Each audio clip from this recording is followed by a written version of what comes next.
Good evening, ladies and gentlemen. A warm welcome to the Foreign Correspondents Club of Japan. I am Manzurul Haq, Secretary of the club. Before I introduce our guest speaker today, may I remind you, if you have not done already, to turn off your mobile phone or put them into manner mode. Uh, our today's guest speaker is Dr. Haidar Ali Khan, who is author and professor of University of Denver and presently with the Asian Development Bank Institute in Tokyo. So,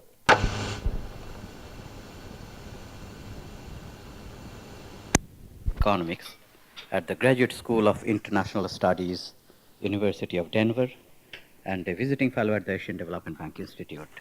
He received his PhD from Cornell University.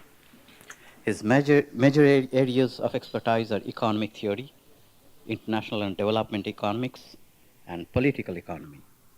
His work ranges from economy-wide modeling of technology and capital flows to the political and economic theories of democracy and justice. He has published 7 books and a number of articles in professional journals, and his latest book, which has just come out, is displayed over there, which is his talk is based on these books, which all of you, I guess, you have got the handout where the introduction and contents are there: global markets and financial crisis in Asia. So he's now teaching at the University of Denver, as I mentioned before, at the Graduate School of International GSIS, International Studies. Yes, and. And he has also visited Tilburg University, London School of Economics, Cornell University, and University of Tokyo, among others, as visiting professors and visiting fellow. Professor Khan is also an award-winning poet. So economics and poetry and economics, some people say they don't go together, but he is probably one of the few exceptions. And also a literary critic and translator. He has written books and articles on Octavio Paz, James Joyce, and the Japanese haiku master Basho, among others, in English and several other languages. And today's topic that he's going to discuss today is From Financial Crisis to a Future of Freedom, Japan's Role in Regional Cooperation in Asia. Japan's role in creating regional and global stability and prosperity is linked directly to the issues of trade, financial flows, and economic growth. Although regional cooperation in trade, investment, and economic assistance can proceed on its own momentum for some time to come, financial instability could threaten future prospects. In the aftermath of the Asian financial crisis, many questions have been raised about the sudden reversal of capital flows in the region. Professor Khan will discuss these and other issues, and he will also focus on the role of the Asia-Pacific region, and particularly Japan, in creating regional and global stability and prosperity. Ladies and gentlemen, Professor Haidar Ali Khan.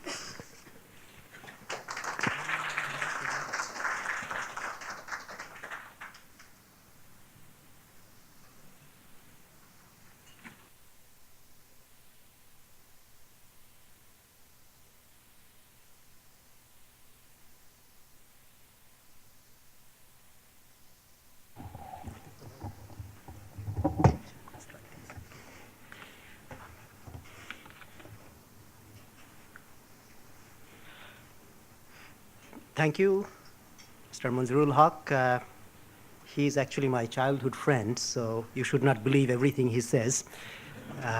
But I'm also grateful that he did not say those things that only childhood friends can tell others. In that sense, he's indeed a very discreet friend and likely to remain a lifelong friend. And I am especially happy today because several of my friends are here. Dean Peter McCauley from ADBI and my colleagues from ADBI are here, and I really thank them for being here. Part of the secret of my being able to translate poetry from Japanese are actually some individuals, Professor Kondo, who is actually here. We have together translated Basho's haiku and waka in Okuno Hosomichi, two of which actually were recently chosen by JR to be put on their poster to promote tourism in Yamagata. So maybe that's a greater claim to fame than anything else that I have been able to do in my life before, or will do, since now. I also would like to recognize Tomoko Kambe and Yuriko Nishioka, who have long connections with South Asia.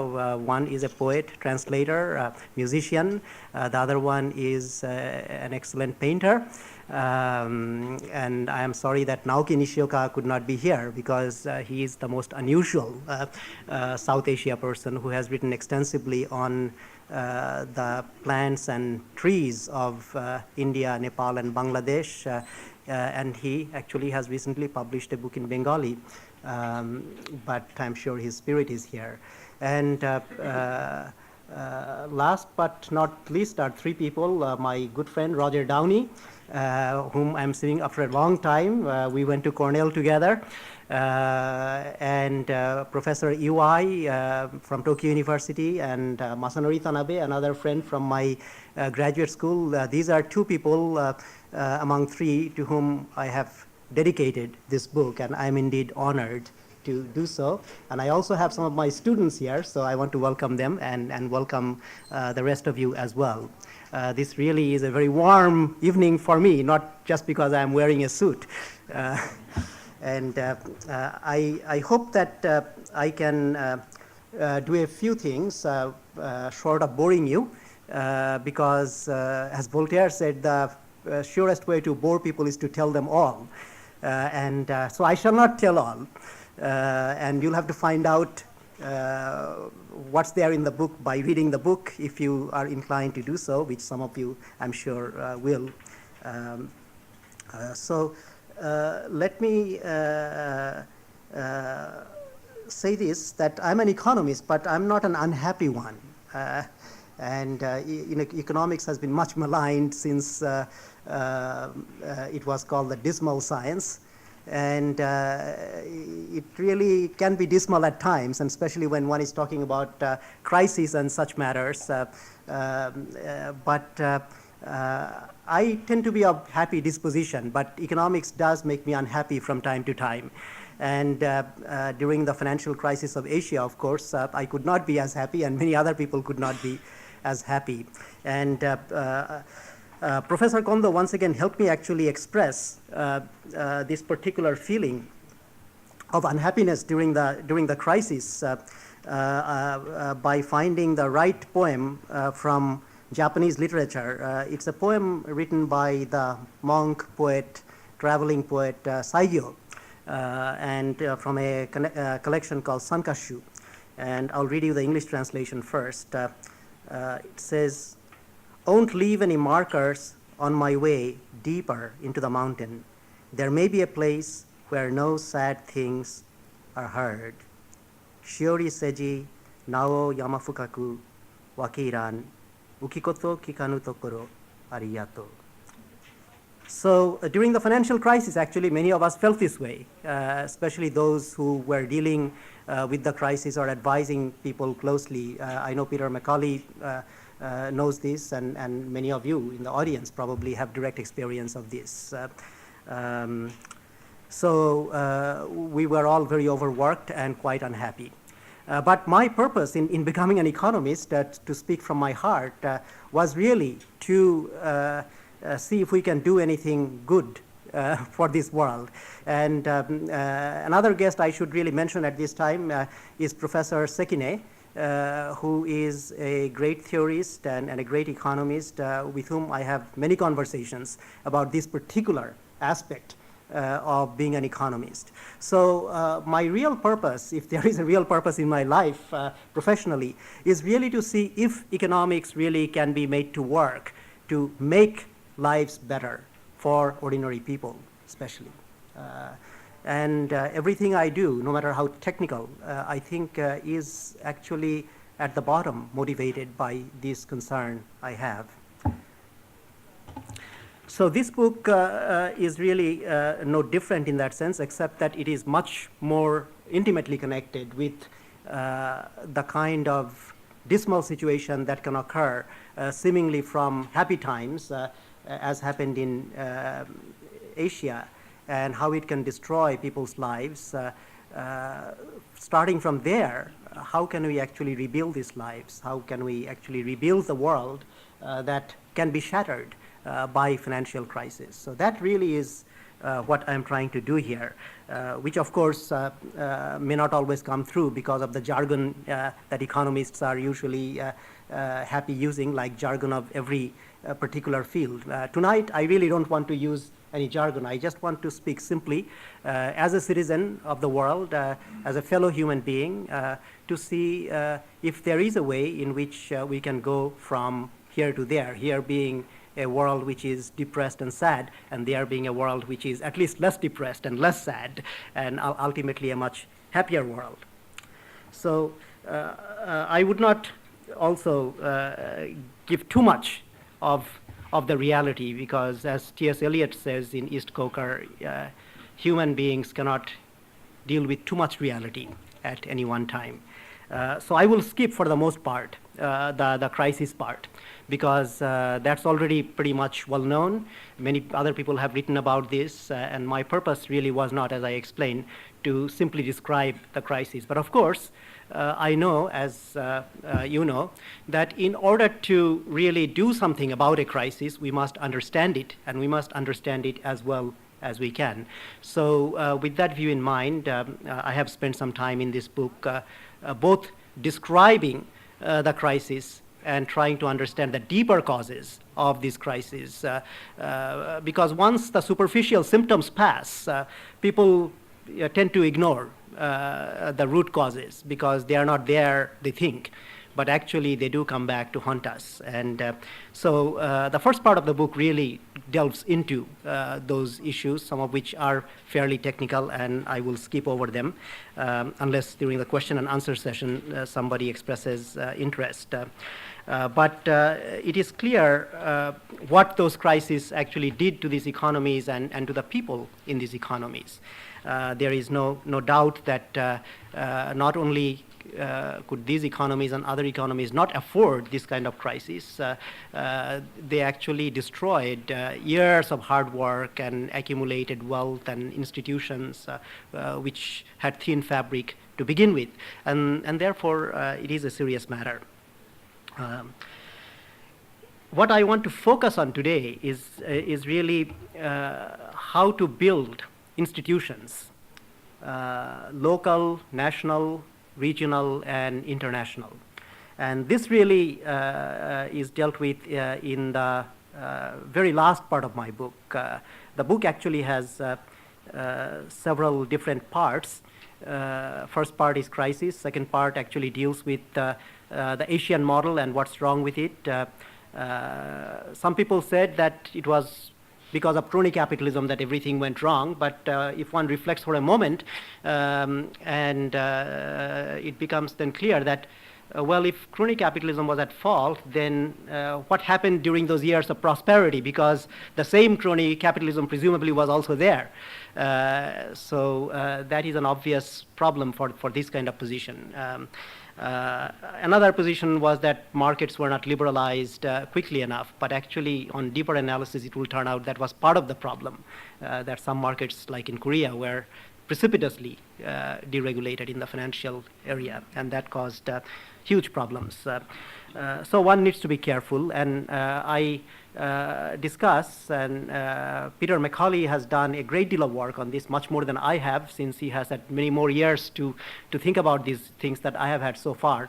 And Peter and I both agreed after our discussion that there are really two problems that combine, at least in Asia. One is the problem of markets.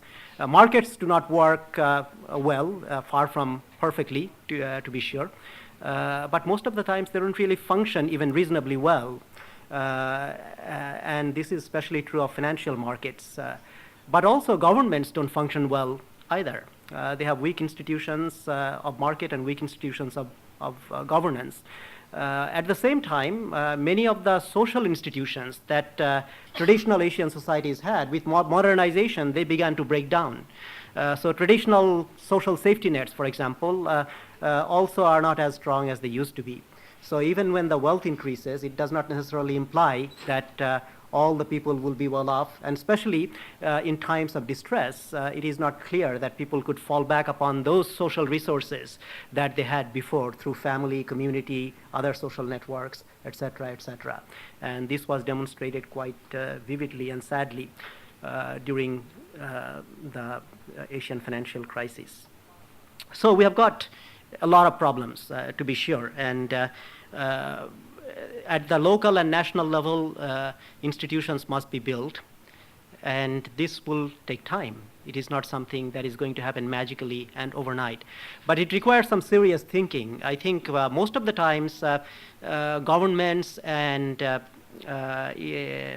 international organizations, I speak on my behalf when I say international organizations and not as member of ADBI, which I of course am, but as an independent academic, I feel that quite often there are catchwords and slogans, that become an excuse for not thinking seriously. And of course, people are under pressure to do things, and sometimes the easiest way may simply be to follow what the other people are saying, who seem credible. But that kind of rhetoric ultimately becomes quite expensive when things don't go well. And it is also another problem to think that you can generalize from the experience of one country to all other countries. Take, for example, the Grameen Bank in Bangladesh. It may have succeeded in some contexts in Bangladesh, but that does not mean that it will succeed everywhere. Or that it will be so easy actually to start and move the experiment forward everywhere. So these are tremendous problems, and tonight, however, I want to just skip over them because I don't have time, and I want to focus on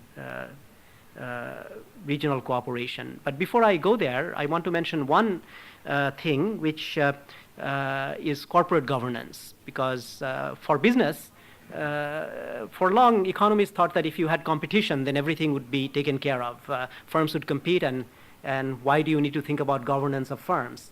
But one thing that Asian crisis revealed, and of course more dramatically recently the Enron scandal and other things in the US, that in fact large corporations need governance. They need good governance. Professor Ui at Tokyo University has actually thought more deeply than other people about this problem, and I'm very grateful to him for the conversations we had, and because of that, my chapter on corporate governance in this book is much better than it would have been otherwise. But I will skip over corporate governance also this evening, and also about problems of banks in Asia. But what Asian countries can do together is really what I wish to focus on, and what in particular Japan can help the rest of Asia to do at this moment. Because what Asia needs more than ever, I think, is an understanding that, first of all, it is not an island continent.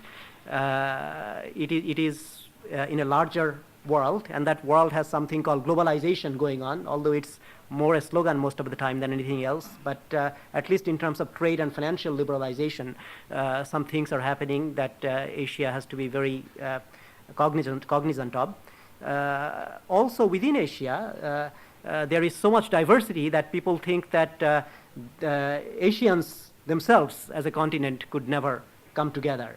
And of course, superficially, that argument seems to make a great deal of sense. So two propositions that I want to actually present this evening. One is that Asia has to work within a global economy that has to work better. And I will focus on one particular aspect of this, which is global financial architecture. And second proposition is that within Asia, different countries and economies must work more closely together, both in trade and finance and other issues like cultural exchange and technical training. But for this evening, I will focus mostly on financial cooperation. So let's begin with the first one. And to put it simply, as Jagdish Bhagwati, a very good economist, did in the wake of Asian crisis, that there is actually at times a kind of unholy combination of US Treasury, the Wall Street, and IMF.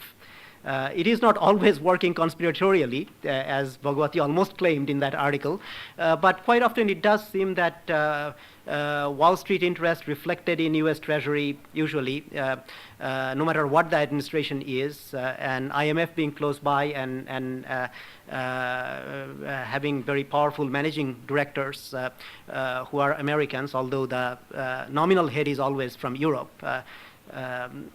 There could be some connections there. But I think the problem actually is deeper. The problem is deeper in the sense that for a long time, the theories with which these people were working was quite simplistic. In fact, still remains very simplistic.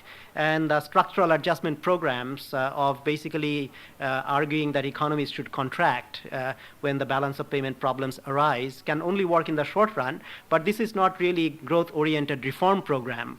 And when IMF tried to actually do reform, or what it thought was reform in Indonesia, for example, it made serious mistakes. In fact, caused the suffering of millions of people. And that is certainly not a laughing matter. So IMF needs to be reformed. But the question is how? And there are many proposals. Some people think that there should be a global central bank. But Keynes actually had very good ideas about that in the 1940s.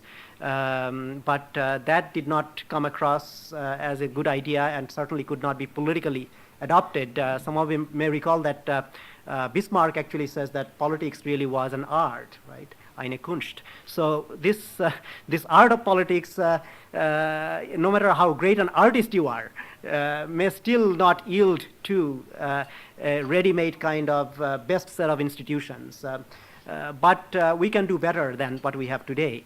So I actually think that we could try doing something like the panda's thumb. Panda is a beautiful animal, and everybody loves a panda. Stephen Jay Gould, a naturalist who, actually paleontologist who wrote a lot about natural history, has a beautiful essay called The Panda's Thumb. And he actually points out that what we call panda's thumb actually is not a thumb. It's an evolutionary trick of sort. It's actually part of the wrist that came to be used as the thumb.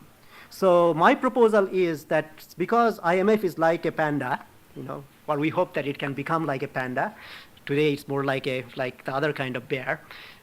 But if we can think of it as such, given the kind of articles of agreement it already has, if we do not change Article 4, for example, immediately, but allow it to work through some of these processes, it could actually become a much better kind of institution than it has been so far. There are many small things that it can do. It can do also, for example, lending into areas when there is huge debt, making sure that there is an orderly workout procedure, and also I argue that it would be a good idea to allow IMF to issue more special drawing rights, which especially the less advantaged countries can use.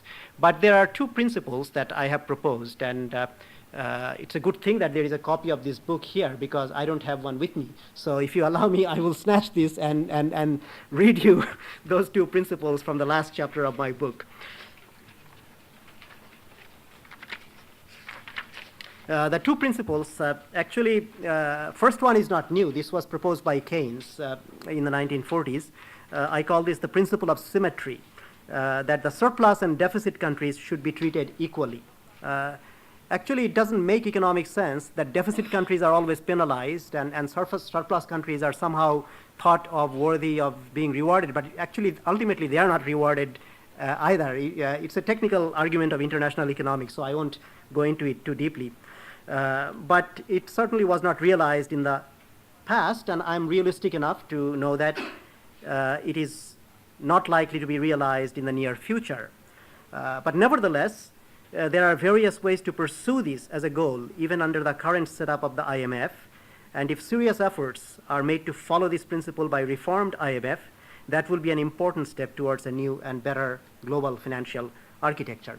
The second argument that principle that I present actually leads us to the regional cooperation aspect. I call this the principle of burden sharing. Now, because realistically IMF may not have enough resources to take care of crises and problems of liquidity, etc., lend quickly in times of crisis, it will be important during episodes of crisis management that the IMF will share the management burden with the regional financial architectures and through them also with the affected countries and their neighbors. During the Asian financial crisis, some of you may recall, there was a proposal actually to create an Asian monetary fund. That probably was too much too soon in a way, and it was not presented in a way that especially Americans could readily agree with. In fact, I still remember the 3 Americans descended in Manila, Stan Fisher and then Deputy Secretary of Treasury Larry Summers, and also surprisingly Joe Stiglitz, then the chief economist at the World Bank. And all 3 argued against having the Asian Monetary Fund. Stiglitz since then has changed his mind, but I don't know about the other 2. But anyway, it actually would have been a good thing if some kind of financial arrangements could have been made during that crucial period of crisis, and especially the crisis period in South Korea. So they remain as principles, but I think many more serious people are giving serious thought to both these principles today than they did 5 years ago, even certainly much more so than 10 years ago. So we are at actually a better situation in terms of thinking, if not in terms of acting, than we were before. Now, if we had a regional financial architecture in Asia during that period of crisis, what could it have done differently? What would it have done differently? So I discuss a few things in my book. I mentioned 5 things, actually. First, through constant regional monitoring, it would have sensed the danger ahead of time. Even a regional monitoring unit alone would have been able to do better than the IMF team in Asia did, actually. Again, Asian Development Bank today has a regional economic monitoring unit, REMU, but there was nothing like that. But even today, to speak frankly, this unit is really underfunded, and there are not enough people, not enough expertise. And when crisis erupts again, if it does, there will be again scurrying to use the limited resources, and probably not with very good results. So I am sending an early warning signal actually to Asian Development Bank in particular, but also other international financial institutions about this. Secondly, through constant formal and informal contact with the officials in member governments and the private sector, it would have assessed the possible extent of the problem earlier and better than did the IMF. Of course, it wouldn't have taken much to do better than the IMF, because IMF basically, it's clear now, had no clue as to what was going on. They may have had a camera, but it was fixed on the wrong target. And also, they forgot to put enough film in it. Now, the third point that I make is through prompt and early action, it would have provided liquidity to the system. Maybe not enough, but enough actually to, I think, staunch some of the blood bleeding that was taking place. And it would have punished bad management in coordinated measures with the national governments. Fourthly, it would have been able to start regional discussions about bankruptcy and work out procedures by keeping in close touch with the history and legal issues facing particular countries. Asian societies are enormously complex. In India, for example, you have Hindu law, Muslim law, British common law, and laws that have been passed since independence, which fit none of these. In Japan, I'm sure also with lots of modernizing, there are still areas of unclarity and complexity in law. Certainly commercial law is still, to others, not as transparent as it could be, but to Japanese, it seems transparent enough. And the same thing applies to all other Asian countries. My fifth and final point that it would have been in a position to use both moral suasion and toughness to keep both regional creditors and debtors in line. One of the real problems of financial crisis is that usually there is first of all, there is a run for the exit, herd-like behavior on the part of the creditors and the lenders. The motto, of course, being that every lender for himself or herself, and devil may take the hindmost, and nobody wants to be the hindmost. The other thing is that when bailing out takes place, and there is technically moral hazard in this always, even in the private sector, it usually is bailing out of the creditors. And no one really bothers much about what is happening to the productive enterprises that also had borrowed money. There may be some case for punishing unproductive enterprises, speculators, although one has to be very careful here. If economics was just a morality play, then life would be quite simple. But unlike what people in Washington today might think on other matters, life and economics as a part of life certainly cannot be thought usefully as a morality play. There is a morality, I would argue, but it is much deeper than a simple juxtaposition of good versus bad. But the irony of the situation, and my talk, of course, is that the fundamental requirement for what I just said was an actually existing regional financial architecture with enough liquidity and technical expertise in Asia. And there was none. And therefore, this is looking back and trying to learn for the future. So I very much hope that other concrete things that I have discussed in this book would get some attentions. Another way to put it is that we have many missing institutions in society. I have already mentioned the lack of a global central bank. I have also hinted at, but I think this is a big problem, that there is need for international prudential regulation of financial services. We need regulation. We also need something that Professor Iwai has pointed out in terms of corporate governance, that fiduciary responsibilities are actually extremely important, especially when there is an asymmetry between the two parties. For example, when we go to the doctor, we trust the doctor. We hope that the doctor knows that we don't know, what ails us, and the doctor can find the right medicine for us. So there is a great issue of trust involved here, which needs to be enforced. The same thing is true with financial institutions and many other institutions in society. But alas, as the famous Urdu poet Ghalib once said in one of his poems, that I hope for the trust of this person, a person who doesn't even know the meaning of trust. So he was talking about love, but we can actually see that this applies to, unfortunately, to much more mundane things. So we really have to do something about this. And internationally, we have the Bank for International Settlement and the so-called Basel system, but that's far from adequate. And many people here, including Masanori Tanabe, who works for Bank of Japan, and who I think educated at one time his colleagues about the minimum capital adequacy requirements way back in the 80s. I remember once being picked up from the airport by Masanori, and then I was very jet lagged, but when he started telling me the story of this education of other Japanese central bankers, immediately the professional economist in me perked up, and I forgot my jet lag, and we spent a very good journey from Narita to Tokyo, which was slow because it was in a car and traffic was heavy. But I never thanked actually Masanori for educating me that particular afternoon. So now I have an opportunity to do so. But that system is far from adequate, and we need to do much more there. And third, many capital and financial markets are missing in Asia, in particular bond markets, especially for long-term debt. People talk about this, but not much really is done about it.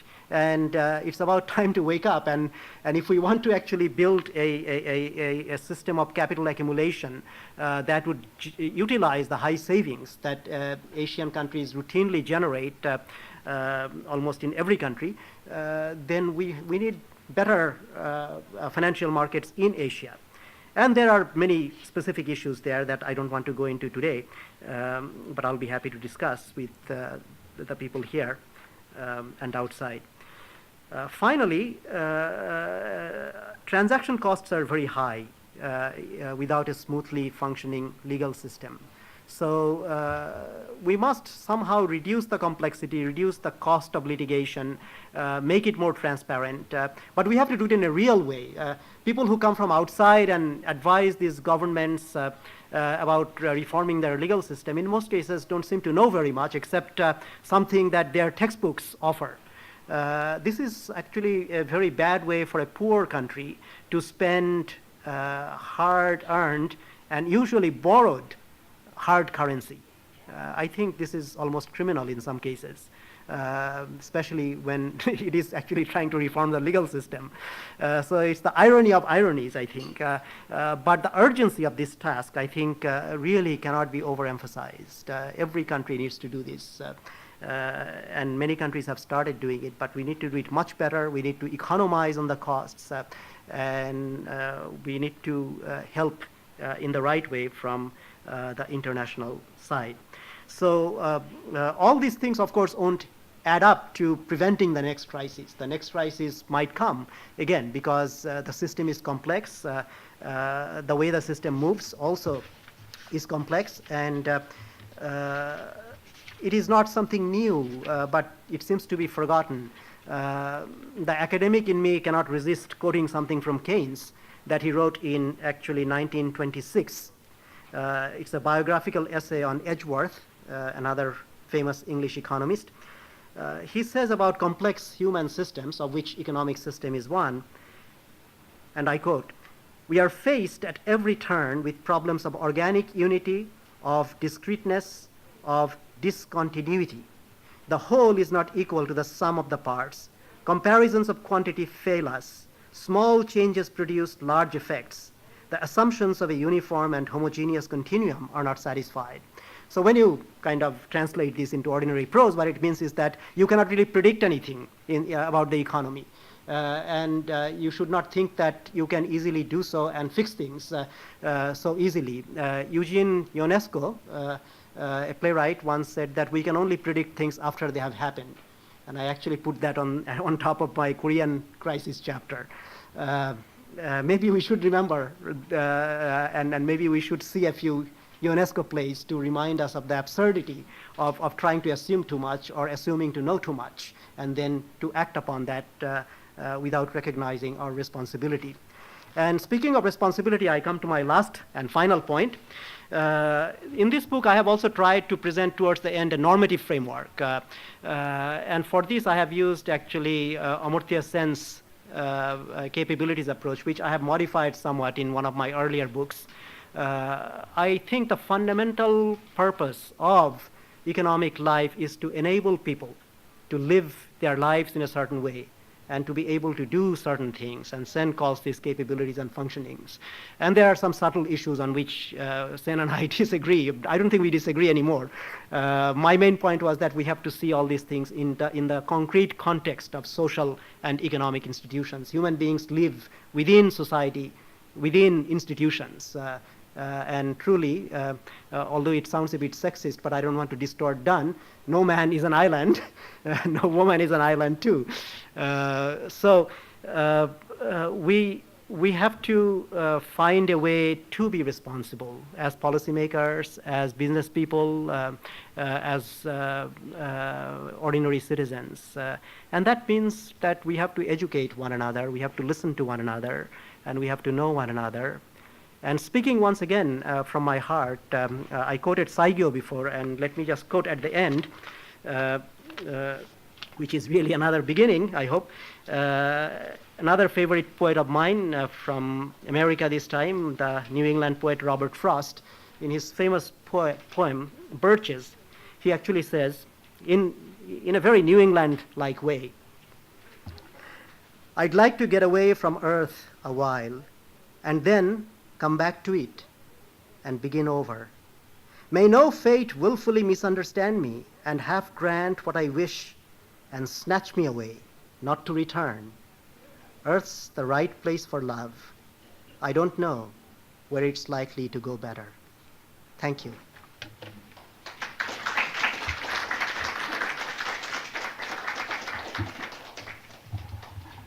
Thank you, Dr. Khan, for a very enlightening speech. Ladies and gentlemen, now floor is open to you. Since we have few from press members here, everyone can ask question. And please raise your hand first and come forward, introduce yourself before asking the question.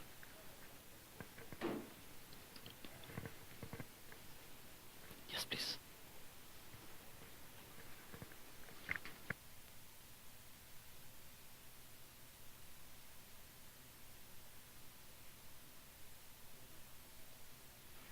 Takashi Koyama, freelance journalist. You mentioned that the Asian Monetary Fund came too early. Could you explain about that? And also, you do not believe that this fund can become the financial, what you call, architect? Did you say financial institution of Asia? Okay, thank you. First, let me clarify. I actually did not say that nothing like Asian Monetary Fund can ever become a regional financial arrangement. In 1997, during the crisis, the name perhaps, not the idea, was too precipitous, and it caused a shock in Washington. So in that sense, it was not politically effective. Of course, on the Japanese side, Eisuke Sakakibara and others had been thinking about something for quite some time. Miyazawa, the finance minister, ultimately actually came up with a fund just unilaterally.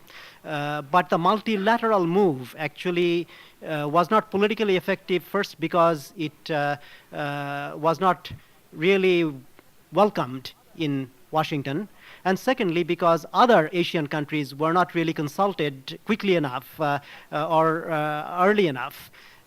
So even China, for example, did not support it at that time, and probably could not support it because they were quite suspicious of what really was going on, and their own economy was not affected because they had not liberalized their capital accounts. Lucky for them, and lucky for India also in that respect. But these were the reasons. But I do believe that in the future, Asia has to move towards some kind of regional financial arrangement. And a few steps have been taken, but they're all tentative. The swap arrangements, most recently, I think is a good step forward. But East Asia has to involve Southeast Asia and then ultimately South Asia, at least for this to be an Asian enterprise, even if we, for the moment, want to forget about the troubles in Afghanistan and Iraq and rest of the Middle East, which, in a way, may be pragmatic, but ultimately they must come in also. So if the Japanese had consulted the Asian countries, it would have been okay? For the Asian countries, it may have been okay, but I do not know if it still would have been okay for Washington. That is because they saw this as a threat, I think, to the kind of system that was set up under the Bretton Woods system, which, to be perfectly frank, was basically dominated by the US. Keynes, who had the superior brain, actually did not win in the debates. So even after the system collapsed, IMF continued, and I do not want to go as far as, Bhagwati drawing this connection between Wall Street, Treasury, and IMF in a strict way, but still, IMF pretty much was seen as something that US could control much more easily than an Asian monetary fund. And it was not clear what the fund really was going to do. Yes, Kamal Kaballa.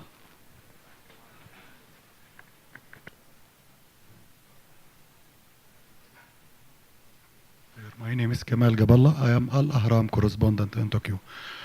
To be an African correspondent, I noticed there is no mention at all about Africa at your presentation.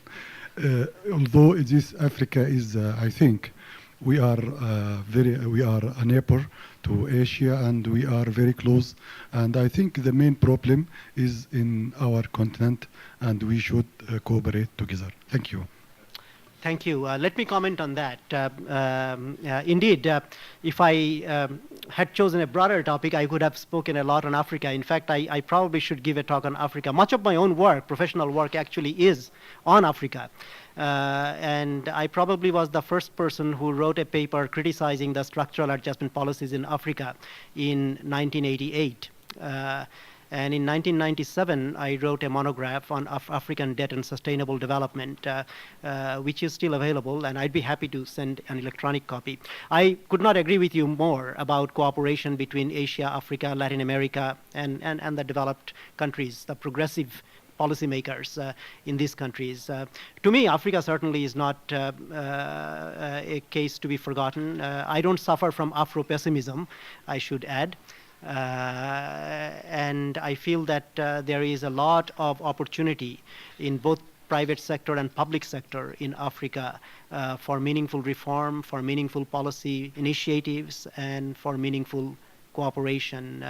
One thing I would suggest concretely is for African Development Bank to be a more effective regional bank. Discussion is going on, and I think people within the region really should address the issue.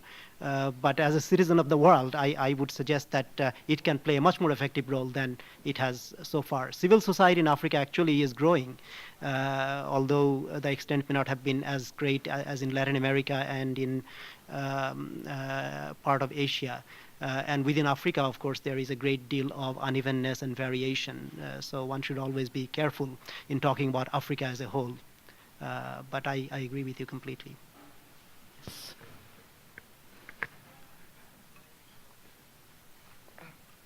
My name is Minoru Kaneko. I'm associate professor of National Graduate Institute for Policy Studies.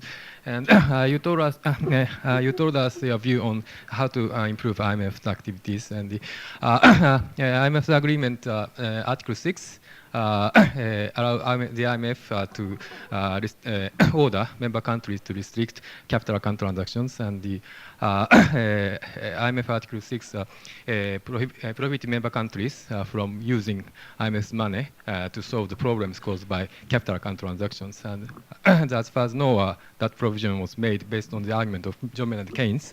So could you tell us your view on that provision? Actually, it's the Article 4 of the agreements that is more under discussion right now in terms of capital account liberalization. And actually, if you read closely the IMF Article of Agreement, you actually find that capital control in times of distress is actually allowed.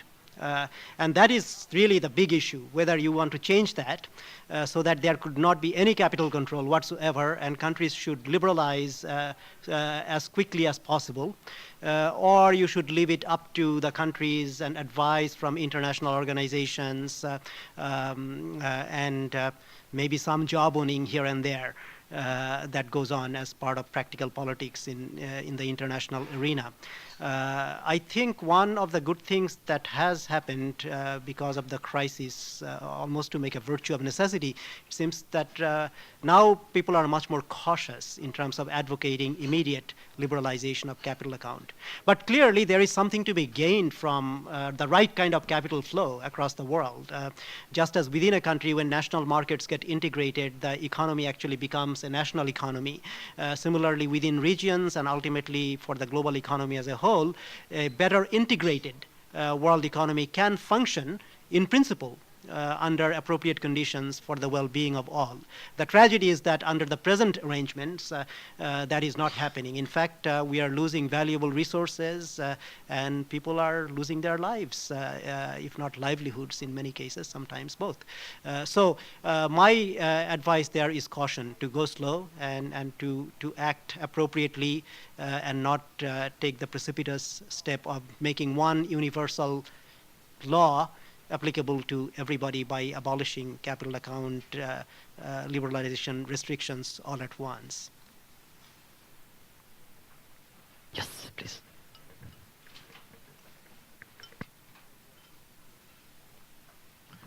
Thank you. I'm Peter McCauley. I'm from the Asian Development Bank. Thank you for some of your comments. I have a comment and leading into an issue which you and I have already discussed, as a matter of fact, and which you have alluded to in your discussion this evening. The comment is that as a person who watched the great Indonesian economic crisis in 97, 98, I wanted to share with you and people in the room that the event was one of great horror to watch it. It was like watching a Boeing 747 slowly fall from the sky, and to take 6 months to do it. The crisis began around about September, October. It went through a series of stages. The foreign exchange rate started out at about 2,500, 2,300 to the US dollar, and at that time, people believed that if the rupiah was floated, it would go up. And that's how wrong we were. Because when it began to float, it began to crash. Slowly at first, and then faster and faster and faster as the crisis gripped the nation. It is roughly equivalent to the following happening in Japan. I've done a quick calculation here. If we can imagine the yen beginning today to fall from, say, 110, it goes through 120, 130, 150, 200, stabilizes for a while, for a week or so, or a month or so, and then it begins to slide again. And it goes through 250, 300, 400, 500, 600, 700, and it doesn't bottom until it hits about 800 to the US dollar. Now that gives you some idea of the magnitude of the collapse of the foreign exchange rate. My own view is that clearly there was a tremendous problem with the market. This is the most severe case of market failure that I have personally ever seen, and this leads us to a second issue in just a moment. But there is no way that any country, any economy, or even any political system can survive such a crash of that kind. And so the issues, the topics that Haida Khan discussed tonight seem to me to be quite crucial. Economists who work across the region must stop that sort of thing happening again in Asia, because the risk is there. In fact, I'd say with almost 100% confidence, despite your comments about prediction, with dozens of countries across the region, with weak institutions and weak markets, this sort of thing will happen again in other countries, unless we can develop institutions, the sorts of institutions that Haida was talking about, to stem this.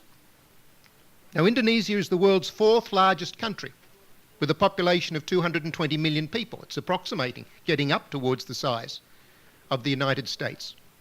We should bear this in mind. Every other developing country across the region is at risk. We can see what happens when there's a crash. Now, I am not a specialist on China, but I watch China with no great confidence, to tell you the truth. Everyone was very convinced in Indonesia in 95 or 96 that the fundamentals were secure. The IMF and the World Bank wrote many reports pointing to high levels of foreign exchange, good fiscal, good monetary policy. It was inconceivable that there would be a crash of that kind, just no doubt as it is inconceivable that there will be a crash, for example, in China or other countries in the region. So we've had one lesson, a terrible shock to one of the largest countries in the region, which was believed to be secure. This is a terrible threat facing the region. Now, question, and you may wish to comment on this, was it market failure or was it government failure? Or was it both? Now, this is a question that goes all the way back to Adam Smith, how to make markets work and what regulatory mechanisms we need. And as a matter of fact, Martin Wolf, the correspondent for the Financial Times, wrote an article in the FT, Financial Times, just a few days ago, in which he pointed to this conflict between market and state. And the last sentence of his article is worth reading. He argues that this remains the greatest challenge of our time across the planet. And as a matter of fact, I think he's probably very close to being right. But I'd invite you to say a little more about this issue of markets versus regulation. Just to take Indonesia as a case study, but elsewhere. We seem to have in many countries, as you and I have discussed, both market failure and government failure. The neoclassical economists are inclined to say, let the market sort it out. But we know that markets often do this very badly. Markets don't operate by themselves in the absence of regulatory institutions. But the regulatory institutions failed very badly in Indonesia and probably elsewhere as well in the time of a crisis. Because when a crisis comes like that, you lose control. In Indonesia, there was chaos in the cockpit. I don't think anybody comes out of Indonesia very well. IMF doesn't, World Bank doesn't, the international community doesn't, Suharto doesn't, Stephen Hanke, who wanted a currency board, doesn't, the Reserve Bank of Indonesia doesn't. Nobody comes out of it well. When that situation develops, you have chaos. So our regulatory institutions fail as well. So my question, was it market failure or government failure, and how do we balance the markets and the regulatory institutions? You've really touched on this already. Thank you very much. Thank you, Peter. As usual, you have enlightened us as well as raised a very, very interesting and important question. I, of course, think that it was both, but there is a connection between the two. And we really have to come back to the creation of markets, the regulation of markets, the functioning of markets, for which actually a strong regulatory but not controlling state is a necessary condition. But it may not be sufficient also. The state cannot do everything, as we know from the history of failed state socialism. So it remains very much on the agenda. For Indonesia, let me just mention something. The chapter on Indonesia is actually jointly written with my former student, Ari Basuseno, from Indonesia, who is now, I think, number 3 or number 4 person in the new bank, Bank Mandiri. But he had to go home during the crisis because he was afraid he may lose his job. Of course, in Asian families, the eldest son has a lot of responsibility, and he is the eldest son. So I lost a good student and a collaborator, but we had done some work before he left in 1996, and we still actually have a working paper that nobody wanted to publish at that time because we had predicted that Indonesia will have serious problems with the banking system. And Ari, being inside the system, all his life, had not really forgotten, what really went on, both legally and extra-legally. And I learned a lot of things from him, plus from my earlier visits in Indonesia. So the problem really was this Pacto 88, for example, which was a very rapid deregulation. It made a lot of things transparent, but it also actually introduced instruments that people had no idea how to use. And from then on, it was a slide into a number of these things. Plus, once you actually liberalize the capital account, then people can have dollars and they can easily take their rupiahs out. And much of the crisis in Indonesia really happened because the government could not actually flexibly apply the brakes. And in fact, most of the people who took their money out of Indonesia were closely connected to the government, which was another failure of the government, which then reflected itself in market failure. So my short answer is that they are connected, and we need good governance. This is absolutely essential, but we must concretize what we mean by good governance, from the recruitment and training of bureaucrats to creating a system of checks and balances at each and every level. In fact, to me, the deepest lesson of liberalism, which has many flaws on the economic side, on the political side, is really a combination of two things. One, individual liberty, but also individual liberty because of good governance, because of a government that is responsible, because the citizenship is important, and citizens are active, and civil society is something that is not simply